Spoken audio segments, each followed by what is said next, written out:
Hi everyone, this is Mrs. J, and I'm doing a read aloud of I Am Malala by Malala Yousafzai with Patricia McCormick. And we're on to Chapter 15, Peace. One morning in February, we awoke to gunfire. It wasn't unusual for us to be awakened several times each night by the sounds of gunfire, but this was different. The people of Mingora were firing guns in the air to celebrate a peace treaty. The government had agreed to impose Sharia if the Taliban would stop fighting. Sharia meant that all aspects of life, from property disputes to personal hygiene, would be dictated by religious judges. Even though people criticized the peace deal, I was happy because it meant I could go back to school. Since 2007, more than 1,000 people had been killed. Women had been kept in Purda. Schools and bridges had been blown up. Businesses had closed. And the people of Swat had lived with constant fear. But now it was all to stop. Perhaps the Taliban would settle down, go back to their homes, and let us live as peaceful citizens. Best of all, the Taliban had relented on the questions of girls' schools. Even older girls could return to school. We would pay a small price, though. We can go to school as long as we kept ourselves covered in public. Fine, I thought, if that's what it takes. While schools were closed, I had continued doing interviews about girls' education, and my father and I had attended rallies and events to spread our message as far and wide as we could. But now, GOTV, the biggest channel in our country, wanted to interview a girl about the peace treaty. We had been being interviewed on the rooftop of a hotel at night. They wired me in with a microphone and counted down 5, 4, 3, 2, 1. The interviewer asked me how the peace deal would affect girls and whether I thought it should happen. The peace treaty had only just been announced and already someone had violated it. A journalist who had recently interviewed my father had been killed.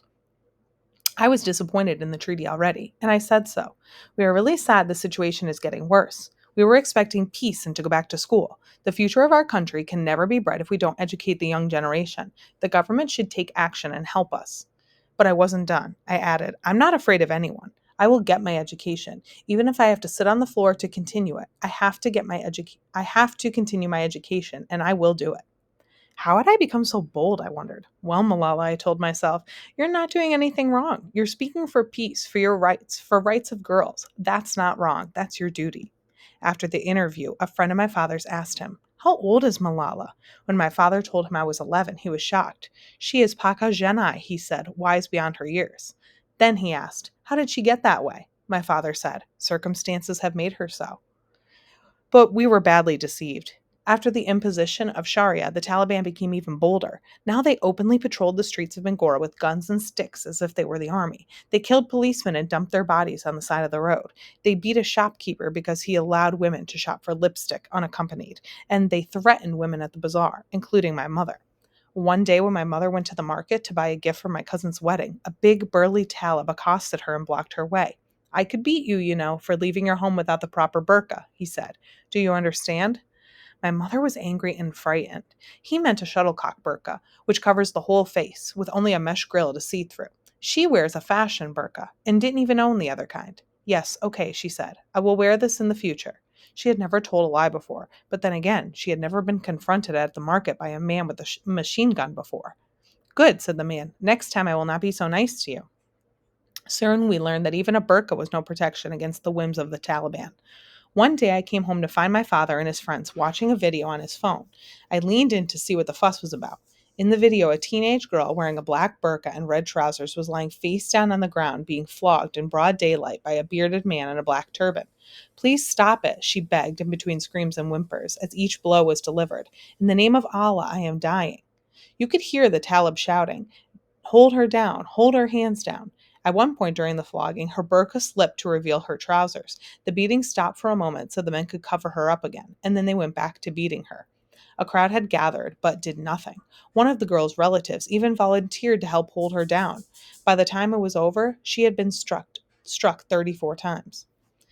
A few days later, after the video was everywhere, even on TV, and the Taliban took credit, this woman came out of our house with a man who was not her husband, so we had to punish her, a spokesperson said. Some boundaries cannot be crossed. Woman. She was a teenager, maybe 6 years older than me. Yes, a boundary had been crossed. Grown men had taken to beating teenagers. Soon the shelling began again. As we all huddled together in the dining room, one question was on our minds. What kind of peace was this? The New York Times documentary had aired and it brought even more attention to the plight of girls in SWAT, and we started receiving messages of support from people all over the world. I saw then how powerful the media can be. We even heard from a 19-year-old Pakistani girl in the United States, a student at Stanford, Shazia Shahid. She would eventually play a big part in our campaign for education. For the first time, we knew our story was being heard beyond the borders of Pakistan. On the 20th of April, Sufi Muhammad, the TNSM leader who helped facilitate the peace deal between the government and the Taliban, and Fazlullah's father in law, came to Bangora to make a speech. That morning, my brothers and I peered out of the gate as hundreds of people filed past our house on their way to the rally. Some teenage Taliban fighters went past, playing victory songs on their mobile phones and singing aloud in loud, excited voices. Quickly, we closed the gate so they couldn't see us. Eventually, a huge crowd, nearly 40,000 people, gathered, and even though the field was quite away from our house, we could hear the hum of the thousands of voices chanting Taliban songs. It was a chilling sound. Our father had left the house that morning to watch the rally from a rooftop of a nearby building.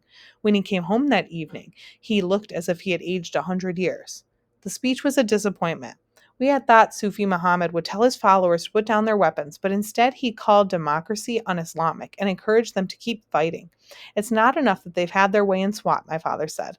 The Taliban are marching on Islamabad. Even some of Sufi Muhammad's own followers were unhappy with this turn of events. Within days, the Taliban steamed the capital city of Bunner, just a town just south of Swat, only 60 miles from the capital. Now that the capital was at risk, the army planned a counterattack. Once again, Mingora was squarely in the middle. This time, my mother said we should leave and take shelter in Shanghala.